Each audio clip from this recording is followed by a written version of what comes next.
Está começando mais um programa, Momentos Espirituais, produzido pela equipe de comunicação do Centro Espírita Paulo de Tarso, Vinhedo.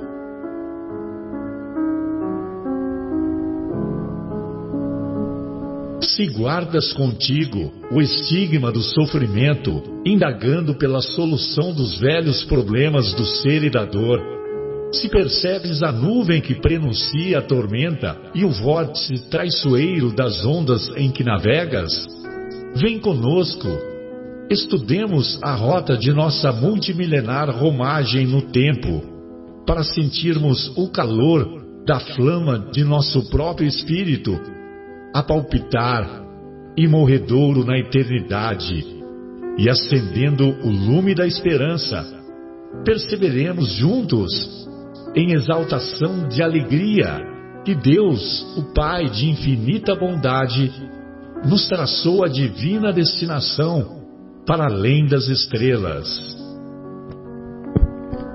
Boa noite a todos. Iniciamos mais uma edição do programa Momentos Espirituais, hoje, 15 de novembro de 2019, e é com muita alegria que iniciamos mais este estudo, hoje na agradável companhia da nossa querida Sônia, do nosso querido Guilherme e também do nosso querido João. Hoje alguns amigos não puderam estar presentes e nós gostaríamos de abraçá-los carinhosamente. A nossa querida Fátima, o nosso querido Fábio, saudades Fabião, o nosso querido Marcos Melo, o nosso Afonso, o nosso Leandro. E dessa forma hoje nós estudaremos o capítulo 19 do Evangelho segundo o Espiritismo, mais particularmente o item intitulado O Poder da Fé, e na obra Boa Nova daremos continuidade ao estudo do capítulo, hoje será o capítulo 10, intitulado Perdão. Olha que interessante, lá no Evangelho segundo o Espiritismo, o capítulo 10 também aborda o tema do perdão. Bem-aventurados os misericordiosos. Muito bem. Em primeiro lugar, boa noite, né? Boa noite, João. Boa noite, meu querido Marcelo, queridos amigos, doutora Sônia aqui presente. Prazer enorme, Guilherminho. E os queridos ouvintes, Fabinho, né, que o Marcelo já comentou e mandou um abraço para todos os queridos que não puderam vir hoje, e os nossos queridos ouvintes. Um grande abraço a todos. Boa noite, Sônia, que honra, que alegria tê-la novamente conosco. Boa noite a todos, aos ouvintes da Rádio Capela 105,9, aos amigos que aqui não estão presentes.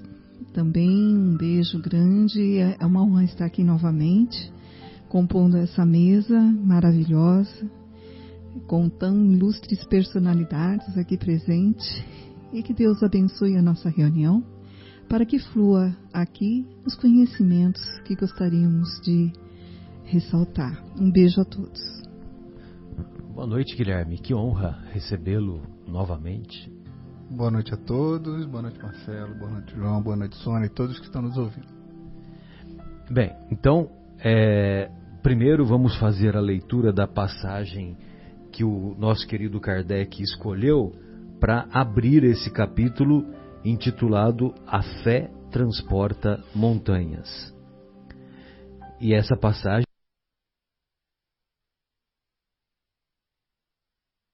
Mateus, das anotações do evangelista Mateus, capítulo 17, que é o mesmo capítulo daquele famoso encontro do que Jesus sobe ao Monte Tabor, acompanhado de Tiago, Pedro e João. Tiago, irmão de João, né, os filhos de Zebedeu. E quando eles chegam lá no Monte Tabor, eles adormecem, e adormecem entre aspas, né? Porque é como se fosse aquele envolvimento que ocorre no fenômeno mediúnico. E o ectoplasma dos discípulos são utilizados e Jesus conversa com Moisés e Elias materializado. Moisés e Elias materializado. E depois os discípulos, eles acordam, eles despertam, e essa materialização foi tão marcante, tão, vamos dizer assim... Tão real, vamos dizer assim, que o Pedro pergunta para João: Mestre, queres que eu faça uma tenda para Moisés, outra para ti e outra para Elias? Olha que interessante, né? E esse fenômeno ele é carregado de um simbolismo muito grande, porque todos nos recordamos que Moisés, lá no capítulo Deuteronômio 18, proibiu a evocação dos mortos. Por que ele proibiu a evocação dos mortos? Primeiro, que se ele proibiu é porque existia, né? É porque ocorria. Segundo, é que quando ele proíbe era por causa do mau uso que os judeus faziam dessa prática. Ou seja, eles traziam aqueles hábitos de quando eles eram escravos lá no Egito e usavam esse intercâmbio com os mortos para as coisas materiais. Então, por esse motivo que Moisés proibiu a evocação dos mortos. E, curiosamente, lá, quando ocorre isso lá no Monte Tabor, se Moisés proibiu, naquele dia, lá no Monte Tabor, ele veio retirar a proibição.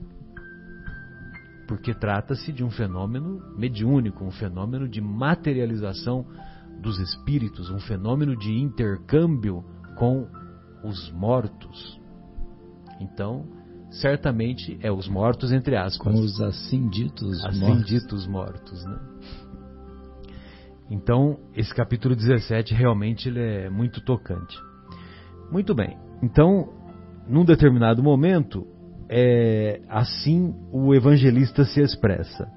Quando ele veio ao encontro do povo, um homem se lhe aproximou e, lançando-se de joelhos a seus pés, disse: Senhor, tem piedade de meu filho, que é lunático e sofre muito, pois muitas vezes cai no fogo e muitas vezes cai na água.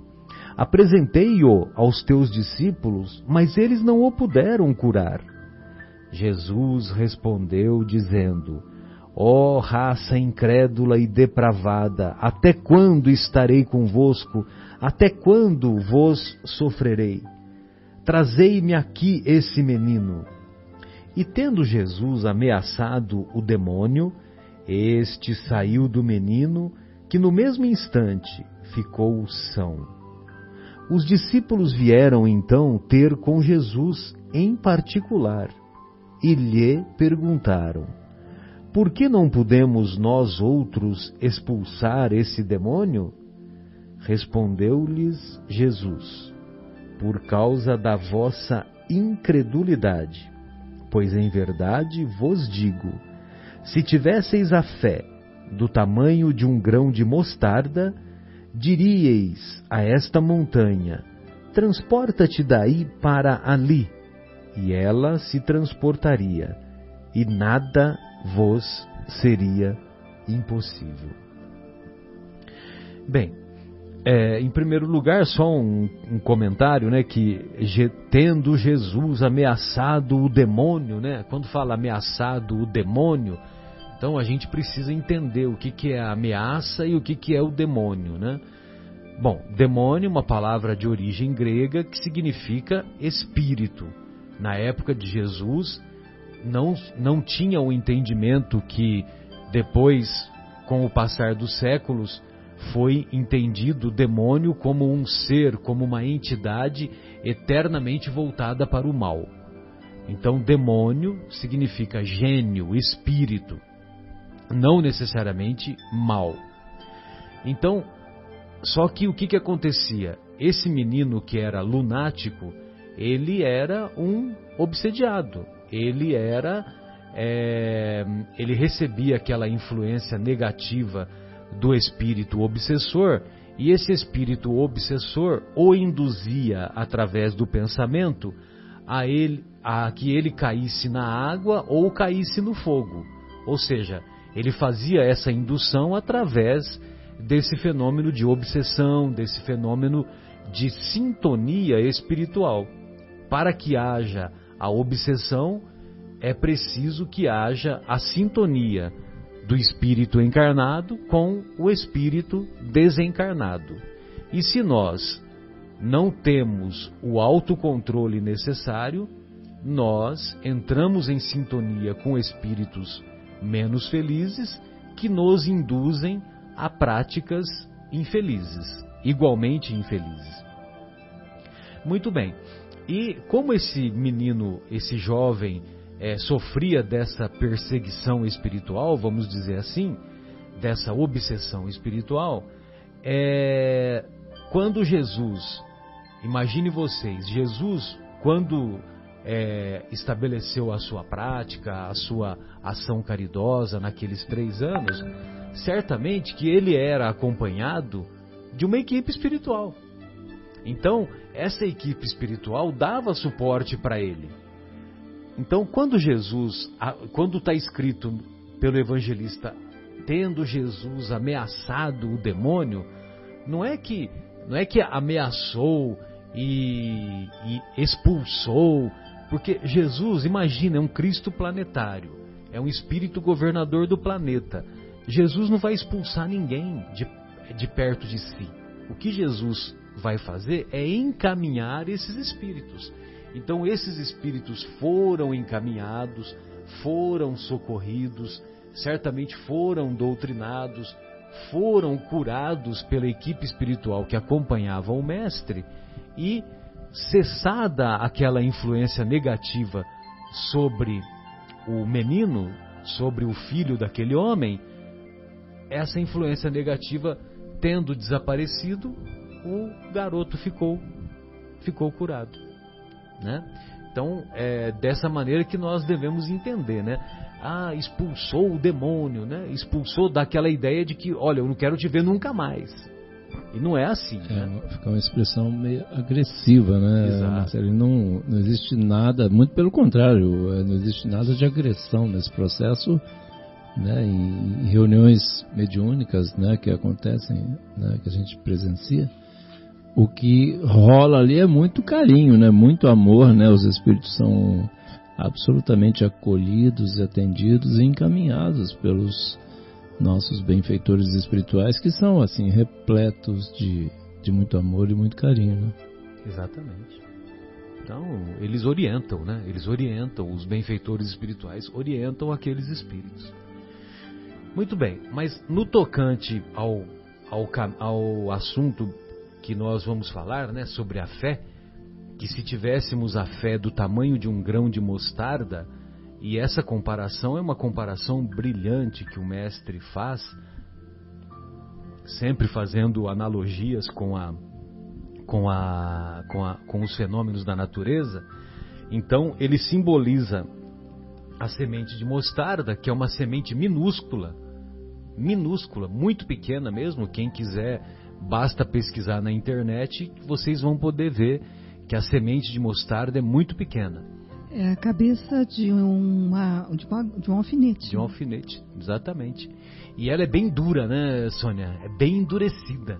Então imagine vocês, se nós tivéssemos a fé desse tamanho, nós seríamos capazes de muitas proezas. Seríamos capazes de transportar montanhas, como o mestre diz. Evidentemente que o mestre, quando diz transportar montanhas, ele está querendo dizer transportar, sobretudo, ou nos livrarmos, sobretudo, das montanhas de imperfeições que ainda carregamos dentro de nós mesmos.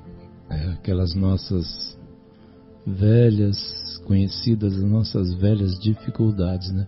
E é impressionante, né? Como sempre, quando vem igual da mesma forma, né? Que o Livro dos Espíritos, né, nos diz o seguinte, que o esforço, né, que nós temos que fazer para suplantar essas montanhas, enfim, para a gente passar por cima das nossas dificuldades, é muito pequeno.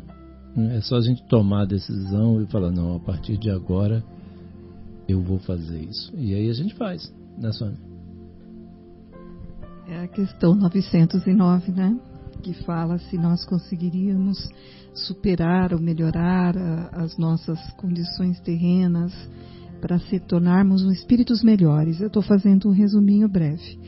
E nós sempre citamos no programa essa questão, quer dizer, com muita frequência. É impressionante, mas como que a gente debate sempre com ela, né? Porque ela está lá no primeiro degrau das nossas reformas íntimas, né? Ela é muito atualizada. E a gente tem que realmente ter boa vontade para a gente conseguir superar. E o que falta em nós é a boa vontade para nós conseguirmos superar. A fé, ela é uma palavra pequena, mas ela tem uma carga emocional e energética muito forte. Porque ela carrega a confiança, ela carrega a perseverança, a credibilidade. A fé, ela consegue fazer operações magnéticas, inclusive, porque você dá uma certeza. Então, quando você começa a manipular a fé, ela vai abrindo um leque de coisas que você pode fazer. E veja bem, a gente fala que Jesus operava verdadeiros milagres, mas todos os discípulos e apóstolos faziam o que Jesus fazia. Só nesse quesito é que eles não conseguiram entender por que faltou essa condição de melhorar a situação do menino, né? E aí é que faltou, que Jesus explicou, faltou a fé, faltou mais perseverança, mais confiança. Mais convicção. Mais convicção, credibilidade que vocês podem realmente ajudar ou fazer. E também eu acho que vem um quesito muito importante, né? A qualidade moral. Jesus tinha uma qualidade moral que ele poderia fazer o que ele quisesse, ele espelhava essa qualidade moral. E os discípulos e apóstolos, apesar de serem espíritos escolhidos por Jesus, eles também eram homens falhos, mas que tinham oportunidade de acrescentar a obra de Jesus com os trabalhos de implantação de uma nova era, né? Que é uma era de amor, de paz, uma era de modificações, mudando um Deus amoroso, um Deus caridoso, um Deus que está receptivo para todos, né? Eu acho muito bonita essa passagem da fé e a gente tem que aprender a cultivar, né? Costumamos dizer que fé se resume em acreditar. E quando nós pesquisamos a origem da palavra fé, não é bem isso o que ocorre. Fé é uma palavra de origem grega que significa, de origem grega chamada fides, que significa fidelidade. Então, ser portador de fé é ser fiel. Acreditar é uma coisa, ser fiel é outra coisa. Quando se tem fé, você age de acordo com aquilo que você acredita, com aquilo que você tem como postulado em sua vida. A fé é a mãe de todas as virtudes. Por outro lado, acreditar é muito fácil. Acreditar é ser crente. Mas, se os reflexos da minha crença não se mostrarem nas minhas atitudes, no meu comportamento, eu não tenho fé. Eu apenas acredito. Então, é preciso nós colocarmos esse entendimento no nosso comportamento. E para isso, nós temos que buscar um pouco mais, que é o que faltou para os discípulos na passagem citada. Nós temos que buscar a convicção. E o que é a convicção? A convicção é a plena certeza naquilo que acredito. Plena certeza. Ou seja, é 100%. Quando nós não temos convicção, nós não temos fé. Sem convicção, não há fé. Quando há convicção, agora vem, quando há convicção, há comprometimento. E existe uma diferença entre envolvimento e comprometimento. Certamente meu querido amigo Guilherme sabe estabelecer a história do ovo e do bacon. É o convite para feijoada, né? Que convida a galinha e o porco, né? A galinha, ela ela se envolve. Ela é envolvida porque ela dá os ovos, né? Já ovos. O porco que tem que dar a pele, para ele tem que morrer, então ele é a parte comprometida ali com a feijoada, né? Não, e tem um prato ocidental no café da manhã que é muito comum, que são os ovos com bacon, né? Também é. Né? Então, quer dizer, a galinha, ela dá a sua parte através dos ovos. Ou seja, ela se envolve, ela bota o ovo e vai embora. Não quer nem saber o que aconteceu, né? Agora, o porco não. O porco, ele está comprometido, né? A galinha contribui também, mas vida. assim, o porco é uma contribuição muito mais forte. Vamos dizer que é um pouquinho mais, né? Então, quando há convicção, há comprometimento. Quando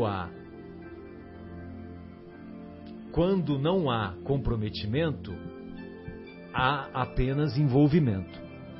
Então, o envolvimento é diferente de comprometimento. Nós costumamos aderir aos princípios da doutrina, mas nós nos recusamos a nos transformarmos.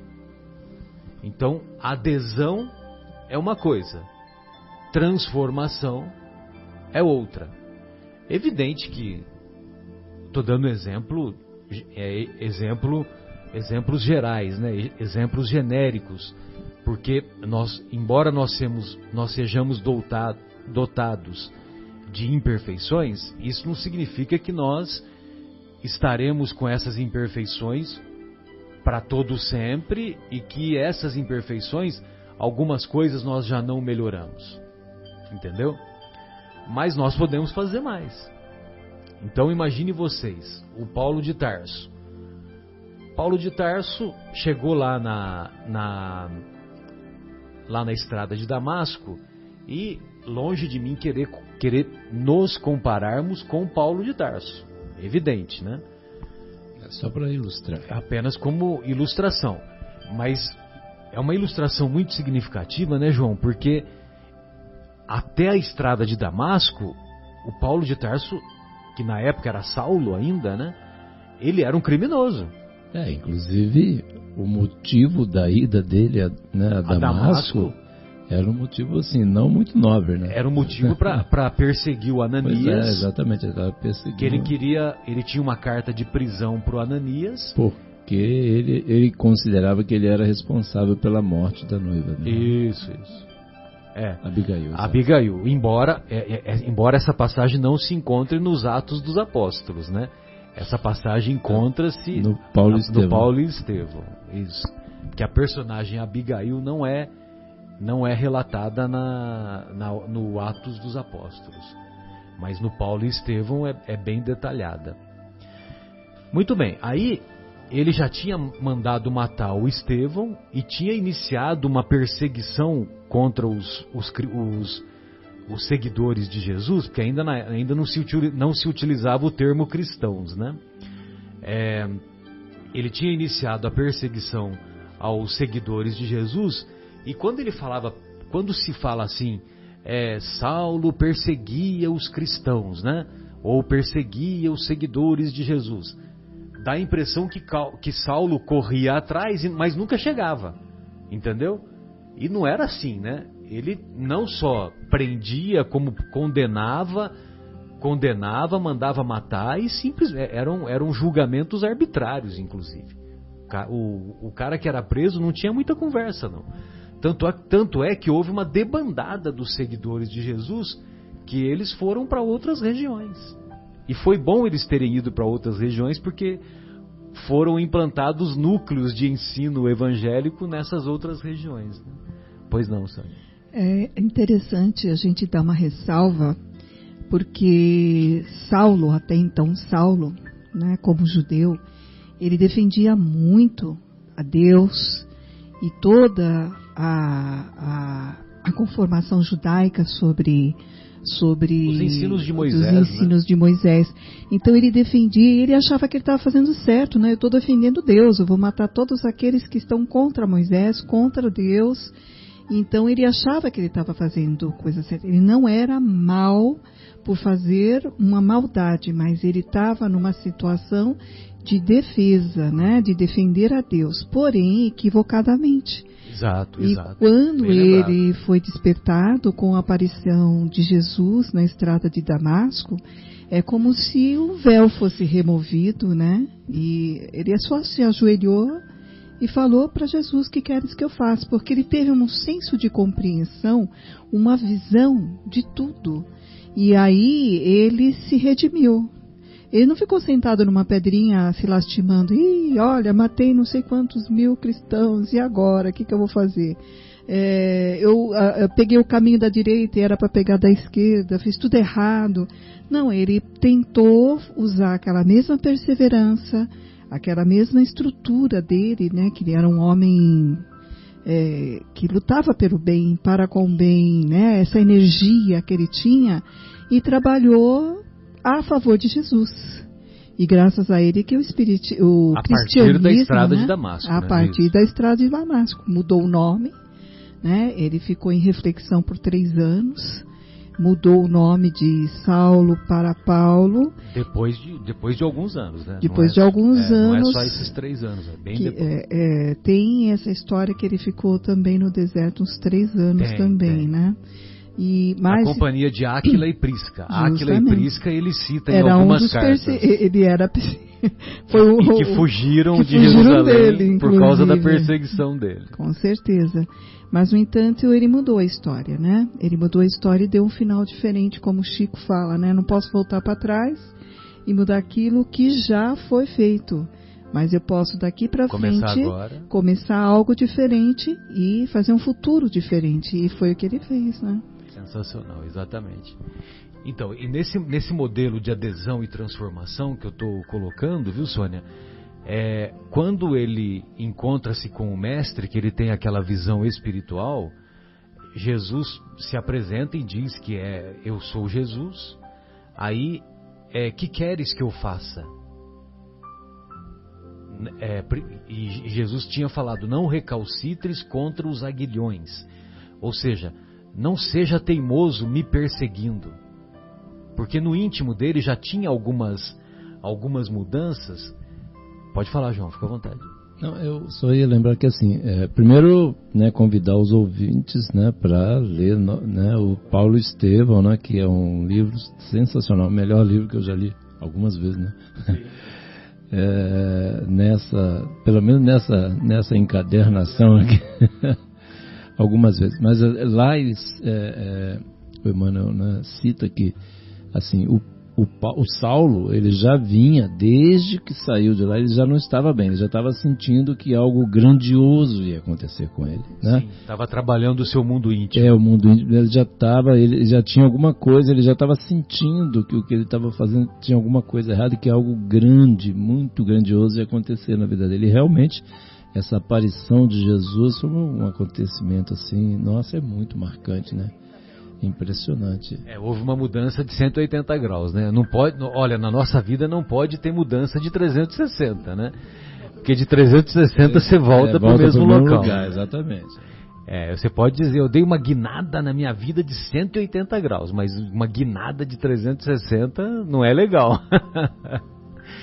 Muito bem. Aí, só para terminar o raciocínio, então quando o mestre encontra-se com o Saulo, ele diz para o Saulo, ou melhor, o Saulo diz, depois que foi tocado, né, naquela visão espiritual e naquele diálogo que deve ter sido um acontecimento maravilhoso, né? Imagino eu. E aí ele diz para o mestre: Senhor, que queres que eu faça? Quando ele diz que queres que eu faça, ele já tinha aquela resolução íntima, ele já tinha aquela fé, aquela convicção dentro de si próprio. E aí Jesus, olha só a psicologia do mestre, olha só. Olha, é o seguinte, eu só vim aqui para alertá-lo que a sua missão não era essa de ficar me perseguindo. A sua missão é de pregar. O que nós combinamos antes de você vir aqui encarnar, o que nós combinamos era para você pregar os meus ensinos, era para você se unir ao Estevão que você mandou matar, entendeu? Não era para você ficar perseguindo os meus seguidores, era para você se unir a eles. Então, eu quero dizer para você que agora você vai entrar lá em Damasco, aí você vai começar a fazer as pregações, você vai ser perseguido. Cada lugar que você entrar, quando você sair, você vai sair daquela cidade, daquela comunidade, daquela localidade, muitas vezes apedrejado, muitas vezes fugido. Você vai ter pelo menos 2 naufrágios na sua vida. Você vai percorrer 8.000 quilômetros pregando os meus ensinos, a pé, não é no lombo de burro, não é no lombo de cavalo, nada disso. Então, Jesus poderia ter falado tudo isso para ele. Só que Jesus é Cristo planetário. Jesus conhece a psicologia íntima de cada um de nós. Então, ele simplesmente disse para o Saulo: entre na cidade e lá lhe será dito o que você deve fazer. E aí, imagine vocês, se Jesus tivesse falado qual seria essa trajetória dele, aí o Saulo, ô mestre, é o seguinte, aqui foi muito bom, né? Foi legal te ver, foi bacana, mas eu vou voltar lá para o Sinédrio, tem os meus amigos lá, né? Eu estou lá com a minha vida. Será que ele quereria sair da zona de conforto dele? Será que ele sairia da zona de conforto dele? E é só nos recordarmos que só teve um amigo naquela caravana que foi para Damasco, apenas um amigo o acompanhou até uma estalagem e, julgando-o enlouquecido, esse amigo deixou ele na estalagem e foi embora. E voltou para Jerusalém. E todos conhecemos a história, depois veio... Não, inclusive, Marcelo, ele ficou cego ali, temporariamente, mas ficou cego ali, né, naquele... Ele ficou cego durante 3 dias. Então, e aí você imagina que situação, né? De repente chegar num local para assumir, vamos dizer, receber instruções para uma missão e de uma hora para outra cego. Já pensou? Imagina como é que esse espírito tem que ser valoroso para passar em cima dessa... Não é um pedregulho, isso é um monte, né? Uma grande montanha que ficou na frente. Para nós seria uma enorme montanha, né? Exato. Mas a cegueira vem ajudar até na fé, né? Porque ele fica cego e depois como é que ele volta a ver, lembra? Nas mãos de quem? Exatamente, do Ananias, né? Então, para fortalecer a fé dele, que realmente ele não estava tendo alucinação, que aquilo era verdade, ele, né? As escamas caíram lá. Mas, então, uma coisa que eu ia comentar... Caíram as escamas da cegueira, isso cegueira, é assim que ele descreve. Assim que Emmanuel descreve. Então, mas aí eu ia comentar, Marcelo, que assim, essa questão, como a Sônia comentou também aqui, que assim, Paulo era um homem assim de muita fé. Né, exatamente o que ele muito valoroso, né, defendendo com unhas e dentes, né, ele defendeu Moisés até o fim, como o próprio Estevão comentou quando estava sendo lá, né, então, e ainda Estevão vaticinou, né, quando conhecer Jesus defenderá com o mesmo ardor, né? Exatamente. Então era isso que eu queria até ressaltar, porque assim, né, igual a senhora estava comentando, só para deixar bem claro o quanto Paulo era muito, né, lendo, né, a obra Paulo Estevão, né, com a descrição, né, da personalidade de Paulo, é uma coisa maravilhosa. Saulo, né, antes dele se converter ao cristianismo. Na descrição lá da personalidade de Saulo, né, que depois virou Paulo também, que né, continua sempre linda, né, a personalidade, né, a personagem é muito, muito marcante. Então eu reforço aqui sugestão de leitura do livro Paulo Estevão. É muito feliz a sua ideia de ler o livro, porque quando você lê o livro, você envolve-se, né? E aí você compreende muitas coisas dentro do comportamento do ser, né? Do nosso querido Paulo de Tarso. Mas é muito importante a gente ter o Paulo como um espelho para nós. Porque Paulo errou e nós erramos. Nós erramos constantemente, mas Paulo não desistiu. E apesar de todas as dificuldades e intempéries que ele teve, e ele teve muitas, né? Diz que cada vez que ele era apedrejado, ele era jogado para fora do vilarejo, para fora do lugar, dos muros, no lixão. Toda a cidade tem um lixão. E onde os animais mortos, resto de comida, que era um lugar insalubre. E ele era ferido, ele caía nesse lixão.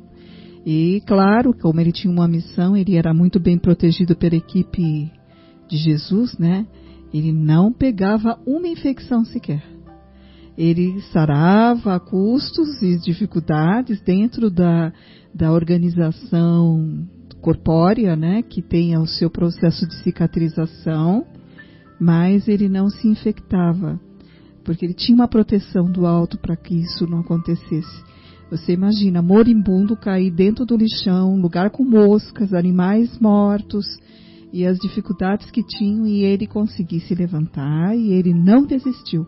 Então essa fé que ele tinha, nessa causa que ele abraçou, e é uma causa onde que nós não teríamos condições de fazer nada, nem algo semelhante que ele fez, né? Porque ele foi um homem muito perseverante. E, apesar de tudo, 8.000 quilômetros andados, 2 naufrágios que ele sofreu, várias perseguições e apedrejamento. Diga qual de nós conseguiríamos sustentar o resto da vida no trabalho do Messias. Preso, né, várias vezes. Preso, açoitado, xingado. E lembrar que ele saiu de uma situação de nobreza. Porque quando ele era Saulo, ele tinha uma família de estirpe. Ele tinha nome, ele tinha títulos, ele tinha condições, doutor da lei, condições financeiras. Então, olha só o tipo de sacrifício que ele fez em prol daquilo que ele acreditava, daquilo que ele tinha fé, daquilo que ele lutava e prezava. E ao conhecer o trabalho de Jesus, ele usou essa mesma energia, essa mesma potencial. Então eu acho que assim, para mim, Paulo de Tarso é um ícone em que nós devemos nos espelhar, devemos perseverar, porque as nossas lutas mundanas é bem pequena perto daquilo que ele passou, dos flagelos que ele passou. E nós entendemos aí que a fé está na fidelidade, né? Como o Marcelo diz, que é a palavra fides, né? Fides. Do grego. Mas é acreditar no objetivo de vida que você tem aqui, entendendo na passagem terrena é breve, mas as dificuldades virão, porque nós estamos num planeta de prova e expiações. Então teremos sim provas, sim, teremos expiações com certeza, mas nós temos que ter, e temos, graças a exemplo de Paulo de Tarso, a fé para superar as nossas dificuldades. Mas uma fé que é muito importante a gente ter, que eu acho que esse é o ponto-chave que eu gostaria só de reforçar, uma fé raciocinada. Uma fé com pensamento, mas não uma fé presunçosa. Uma fé que grita para achar que vai conseguir gritando. Não. É uma fé no silêncio da nossa alma, com humildade e entendimento que tudo que a vida nos convida a passar faz parte da nossa estruturação.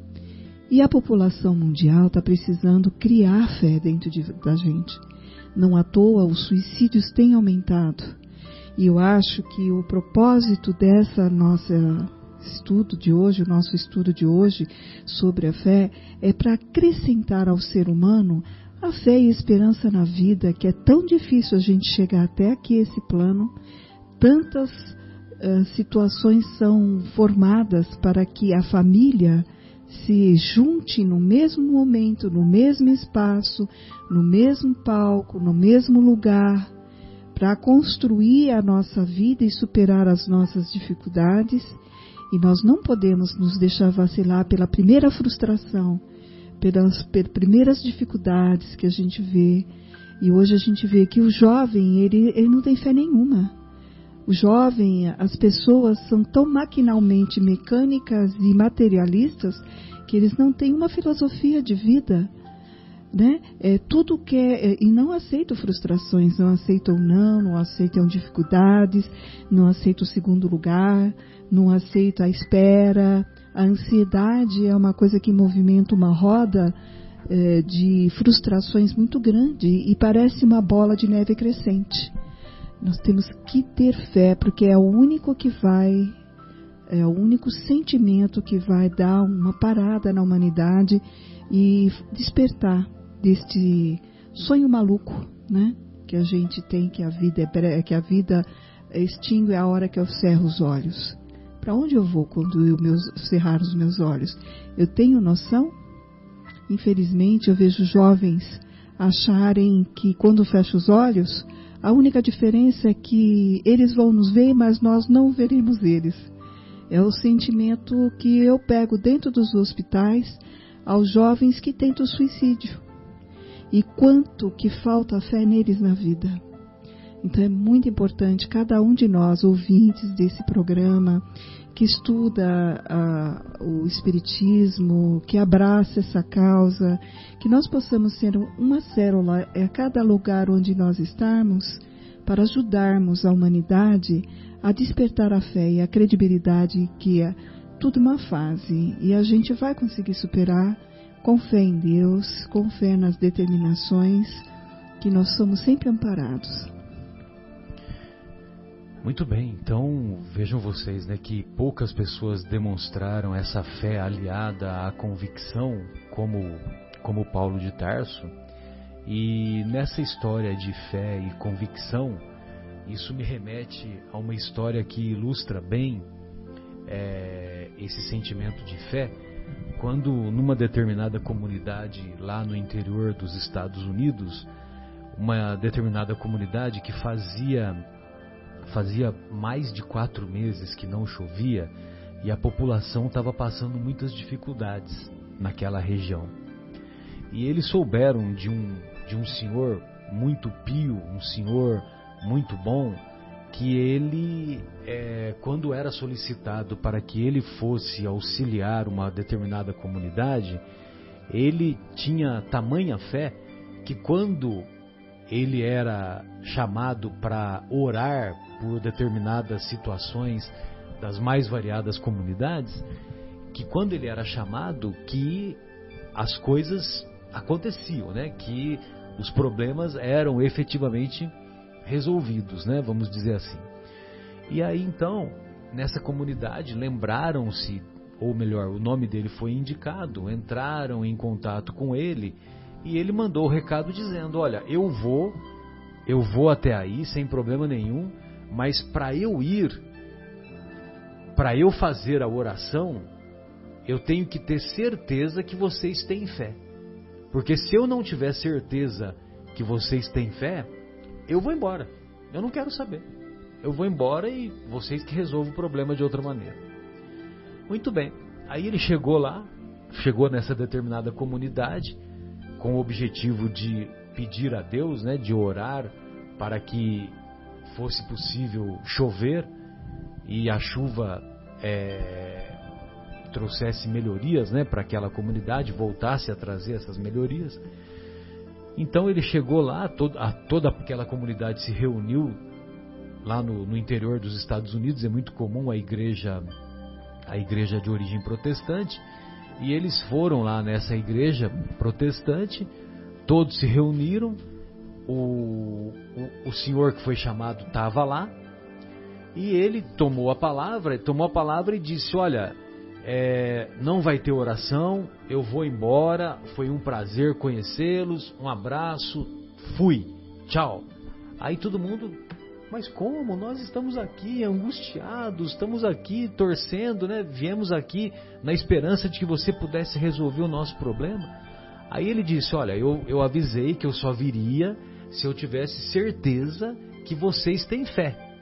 E eu estou vendo aqui que ninguém tem fé. Nós não viemos aqui para orar, para chover? Quantos de vocês trouxeram um guarda-chuva? Quantos de vocês trouxeram guarda-chuva? Então, essa história ilustra que é importante sim ter a convicção. Essa é ótima mesmo. Não, mas é verdade, né? Isso a gente conta, parece que é uma piada, né? É verdade. Mas é um muito, fato que foi ocorrido e que dá essa mensagem, né? E por outro lado, tem o pensamento do Khalil Gibran, nós sempre citamos aqui, que é um pensamento muito bonito, né? Quando ele diz que a fé é o salto no escuro nos braços de Deus. É muito linda essa imagem. Quem não tem fé não salta e nem abraça. Que era exatamente a situação que Saulo estava lá no escuro, né? Completamente estava cego. Exatamente. Né? Exatamente. E ele aguardou os 3 dias. Confiou, exatamente. Confiou. Não foi nada fácil, lógico. Isso não quer dizer que ia ser fácil, né? Mas a Sônia falou uma coisa que, assim, não existe acaso, né? Então, ontem, na minha mensagem lá que eu mando, assim, pro pessoal do grupo, né, às quintas-feiras, a Sônia falou aqui agora, né, que é importante a gente ter fé, a fé raciocinada, os exemplos, né, Paulo, etc e tal. E aí, a mensagem, eu queria ler aqui, se vocês me permitirem, né, do livro... Permissão concedida, capitão. Do livro Pão Nosso, a mensagem 33, né? Trabalhemos também, né, de Emmanuel. E aí ele diz assim, ele usa uma passagem dos Atos, exatamente o que você falou. É a seguinte passagem: e dizendo: varões, por que fazeis essas coisas?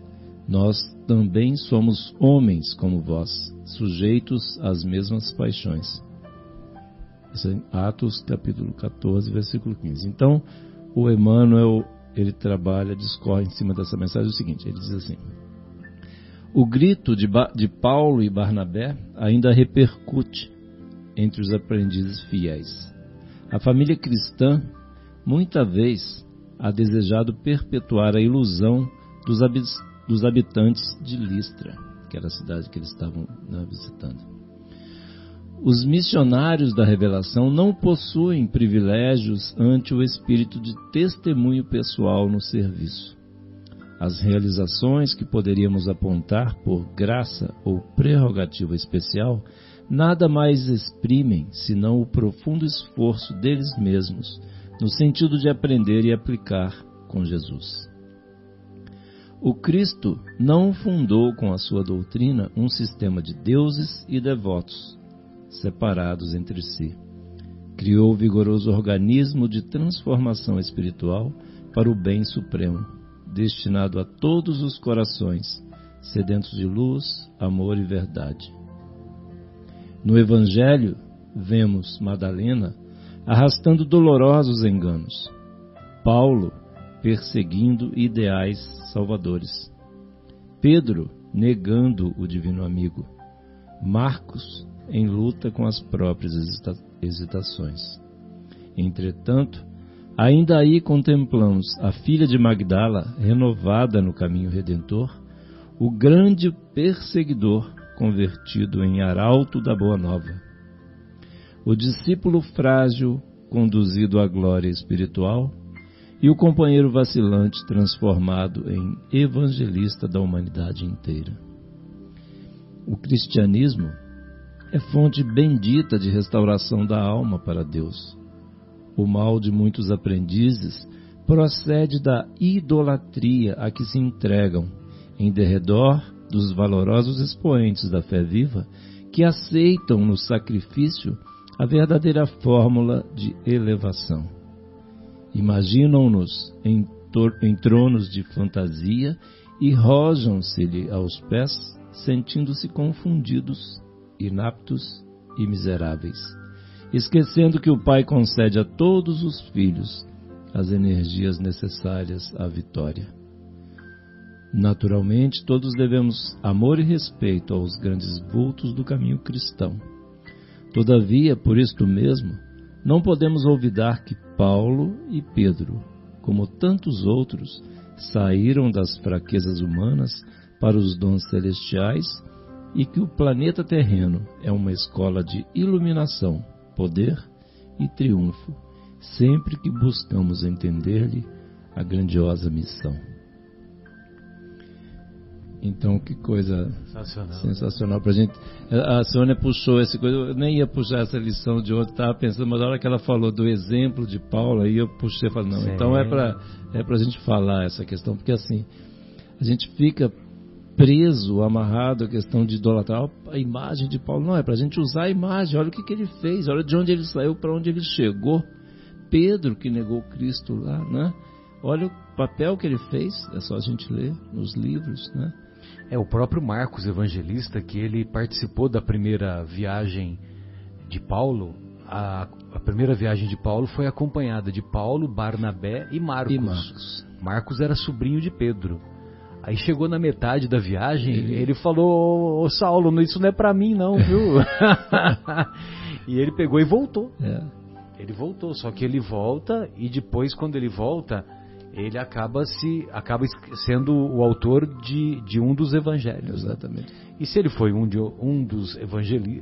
dos autores do evangelho, significa que ele, evidentemente, transformou-se, né? Não apenas aderiu, transformou-se. E aí essa questão do exemplo, né, Marcelo? Ao invés de a gente ficar só ajoelhando, olhando, vendo o exemplo, não, é para ver o que ele fez e o que nós estamos fazendo, né? Voltando à pergunta 909 do Livro dos Espíritos, né? Quanto de esforço nós temos feito para mudar as nossas convicções, nossos pensamentos, nossas atitudes?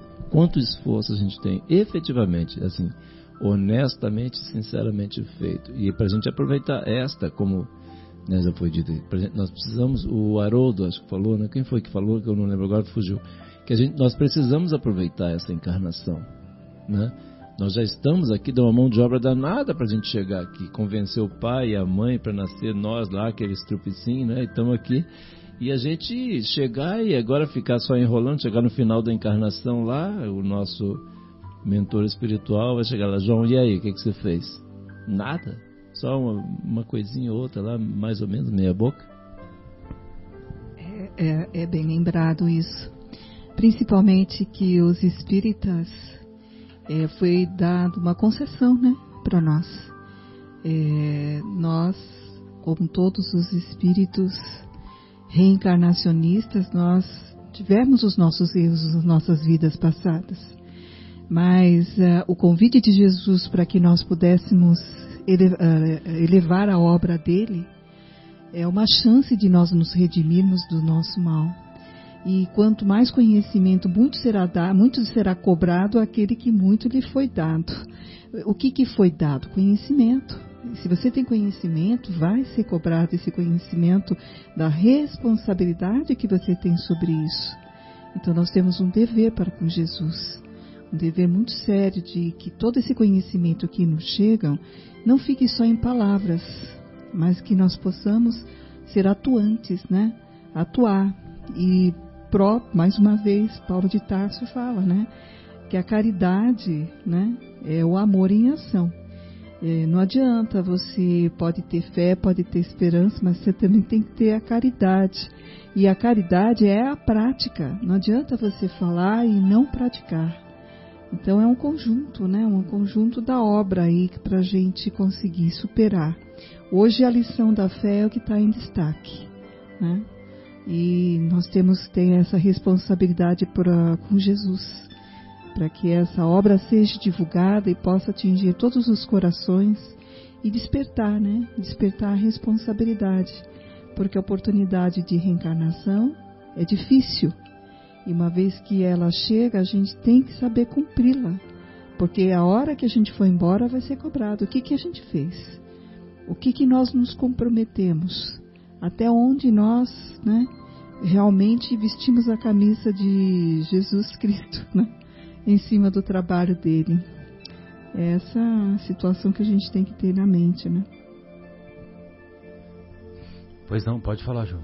E o que moveu, o que me veio assim, é o seguinte: essas grandes figuras, né, do cristianismo que a gente vê nos filmes que passam, aqueles filmes bonitos, tal, que se entregam lá aos leões, às feras e tudo mais, o que levou esses queridos a conseguir atingir, né, essa sublimação, né, vamos dizer assim, foi a fé. Exatamente, eles confiaram que assim era exatamente aquele seria o caminho da redenção, né?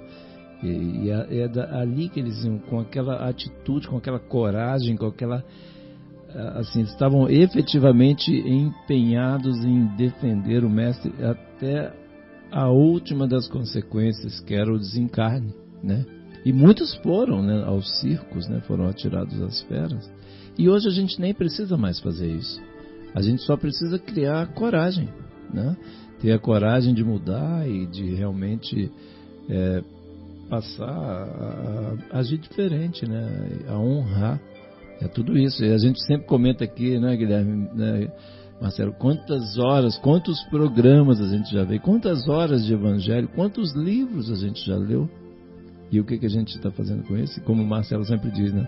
Pregue sempre o evangelho, se necessário, use palavras. Sem dúvida. É aquela história, né? Se os reflexos da minha fé não se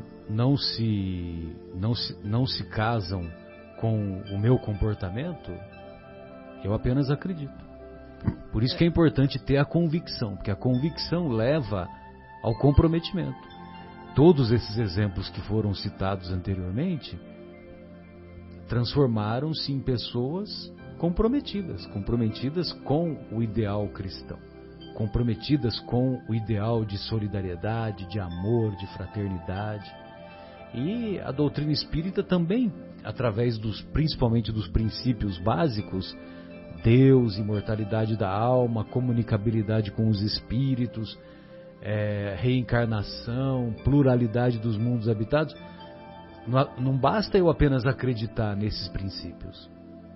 Quando eu faço um comentário infeliz acerca de uma pessoa, isso demonstra que eu não tenho fé nenhuma, porque nós somos acompanhados por uma nuvem de testemunhas.